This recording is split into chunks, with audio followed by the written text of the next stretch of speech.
Assalamualaikum warahmatullahi wabarakatuh. Perkenalkan, nama saya Raffi Altaf Fatur Rahman. Saya merupakan mahasiswa S1 Ilmu Hukum Universitas Islam Negeri Sunan Kalijaga.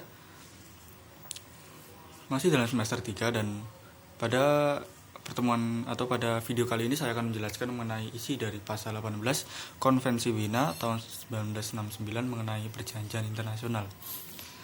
Dijelaskan dalam pasal 18 ialah pasal 18 itu mengatur mengenai kewajiban untuk tidak melakukan perbuatan yang dapat melanggar tujuan atau objek dalam suatu perjanjian internasional.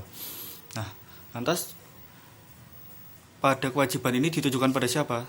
Dijelaskan lebih jauh pada pasal 18 ialah negara berkewajiban untuk menahan diri atau tidak melakukan perbuatan yang dapat melanggar tujuan atau objek dari perjanjian internasional tersebut. Nah, jika perjanjian internasional ini mengatur mengenai perdamaian, maka negara harus menahan diri untuk tidak melakukan perbuatan yang sekiranya itu menciderai mengenai perdamaian.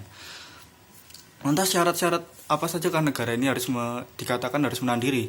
Dijelaskan lebih jauh mengenai hal tersebut pada pasal 18A Konvensi Wina, ialah ketika negara tersebut telah menandatangani atau telah bertukaran instrumen perjanjian yang sekiranya itu harus diratifikasi sehingga sampai ia menyatakan sebagai pihak yang terikat atau tidak.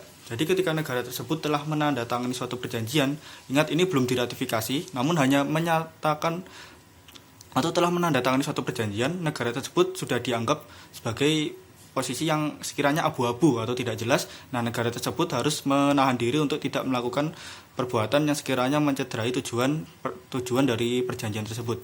Dijelaskan lebih jauh pada pasal 18B ialah ketika negara tersebut menyetujui untuk terikat.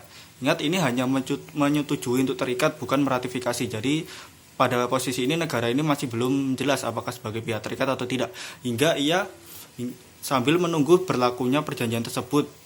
Asalkan perjanjian tersebut diberlakukan tidak terlalu lama. Nah, jika perjanjian tersebut diberlakukannya ternyata terlalu lama, maka negara tersebut dapat menarik keterikatannya. Hal ini dapat kita temukan sebagai contoh pada kasus Amerika.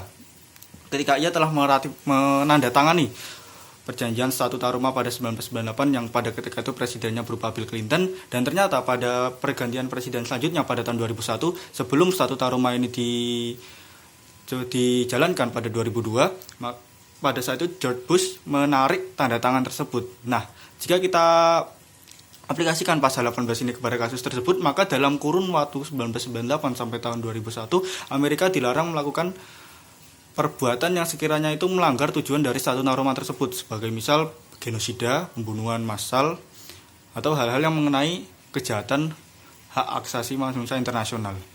Nah, mungkin itu saja penjelasan dari saya. Sekiranya ada yang masih kurang bisa dikomen di bawah. Terima kasih. Wassalamualaikum warahmatullahi wabarakatuh.